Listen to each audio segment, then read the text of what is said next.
6 ಬೆಡ್ರೂಮಿನ 7 ಕೋಟಿ ಬಂಗಲೆಯಲ್ಲಿ ಶ್ರೀಮಂತರ ನಿಗೂಢ ಸಾವು. 9 ವರ್ಷದ ಮಗು ಸಮೇತ ದಂಪತಿ ಸಾವು. ಕೋಟ್ಯಾಧಿಪತಿಗಳ ನಿಗೂಢ ಸಾವಿನ ಸುತ್ತ ಅನುಮಾನಗಳ ಹುತ್ತ. ಆರ್ಥಿಕವಾಗಿ ಸದೃಢವಾಗಿದ್ದಂತಹ ಕುಟುಂಬಕ್ಕೆ ಇದೆಂಥ ಪರಿಸ್ಥಿತಿ? ಶ್ರೀಮಂತ ದಂಪತಿಗಳ ಸಾವಿನ ಹಿಂದೆ ದರೋಡೆಕೋರರ ಸಂಚು. ತನಿಖೆ ಚುರುಕುಗೊಳಿಸಿದಂತಹ ಪೊಲೀಸರು ಇಡೀ ಜಗತ್ತಿನ ಶ್ರೀಮಂತರನ್ನ ಬೆಚ್ಚಿ ಬೀಳಿಸುವಂತಹ ದಂಪತಿಗಳ ಸಾವು. ಅಮೆರಿಕಾದ ದಕ್ಷಿಣ ಕೆರೋಲಿಯಲ್ಲಿ ಈ ಒಂದು ಘಟನೆ. ಹಸುಗೂಸಿನ ಜೊತೆಯಲ್ಲೇ ದಂಪತಿಗಳ ಮೃತದೇಹ ಪತ್ತೆ. ಇದು ಕೊಲೆನಾ ಆತ್ಮಹತ್ಯೆನಾ ಅಂತ ತನಿಖೆ ಚುರುಕುಗೊಂಡಿದೆ. ಮೃತರನ್ನ ರಿಚರ್ಡ್ ಹಾಗೂ ಲಿಯಾ ಮೇರಿಯಾ ಮಗಳು ಸಮಂಥಾ ಅಂತ ಗುರುತಿಸಲಾಗಿದೆ.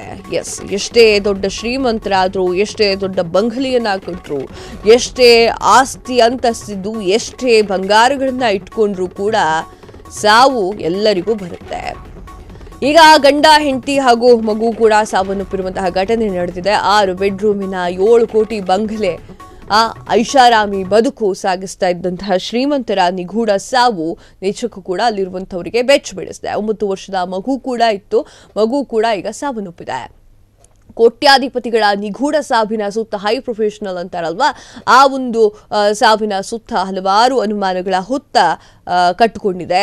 ಆರ್ಥಿಕವಾಗಿ ಸದೃಢವಾಗಿದ್ರು, ಕುಟುಂಬ ನೆಮ್ಮದಿಯಾಗಿ ಹೋಗ್ತಾ ಇತ್ತು. ಕುಟುಂಬಕ್ಕೆ ಅದೆಂಥ ಪರಿಸ್ಥಿತಿ ಬಂದಿತ್ತೋ ಏನೋ ಗೊತ್ತಿಲ್ಲ. ಶ್ರೀಮಂತ ದಂಪತಿಗಳ ಸಾವಿನ ಹಿಂದೆ ಹಲವಾರು ಸತ್ಯಗಳು ಅಥವಾ ಹಲವಾರು ಊಹಾಪೋಹಗಳು ಬರ್ತಾ ಇದೆ. ಅಂತಂದ್ರೆ ದರೋಡೆ ಸಂಚೆ ಏನಾದರೂ ನಡೆದಿತ್ತಾ ಅವರ ಮೇಲೆ ಅಂತ ಹೇಳಿ ತನಿಖೆಯನ್ನ ಚುರುಕುಗೊಳಿಸ್ತಾ ಇದ್ದಾರೆ ಪೊಲೀಸರು. ಇಡೀ ಜಗತ್ತಿನ ಶ್ರೀಮಂತರನ್ನ ಬೆಚ್ಚಿ ಬೀಳಿಸಿರುವಂತಹ ಈ ಒಂದು ದಂಪತಿಯ ಸಾವು ನಿಜಕ್ಕೂ ಕೂಡ ಶ್ರೀಮಂತರು ಹೌದಾ ಎನ್ನುವಂತಹ ಪ್ರಶ್ನೆ ಅಥವಾ ಬಾಯಿ ಮೇಲೆ ಬೆರಳಿಟ್ಟುಕೊಳ್ಳುವಂತಹ ಪ್ರಸಂಗ ಕೂಡ ಎದುರಾಗ್ತಾ ಇದೆ. ಅಮೆರಿಕಾದ ದಕ್ಷಿಣ ಕೆರೋಲಿಯಲ್ಲಿ ಈ ಒಂದು ಘಟನೆ ನಡೆದಿದೆ. ಆ ಒಂದು ಘಟನೆಗೆ ಎಲ್ಲರೂ ಕೂಡ ಕಂಗೆಟ್ಟು ಹೋಗ್ಬಿಟ್ಟಿದ್ದಾರೆ. ಹಸುಗೂಸಿನ ಜೊತೆಯಲ್ಲೇ ದಂಪತಿಗಳು ಮೃತಪಟ್ಟಿರೋದು ನಿಜಕ್ಕೂ ಕೂಡ ಇದು ಭಯಾನಕ ಅಂತಾನೆ ಹೇಳಬಹುದು. ಇದು ಕೊಲೆನಾ ಅಥವಾ ಆತ್ಮಹತ್ಯೆನಾ ಅನ್ನುವಂಥದ್ದು ಕೂಡ ಈಗ ತನಿಖೆ ಶುರುವಾಗಿದೆ. ನಂತರ ಗೊತ್ತಾಗಬೇಕಾಗಿದೆ.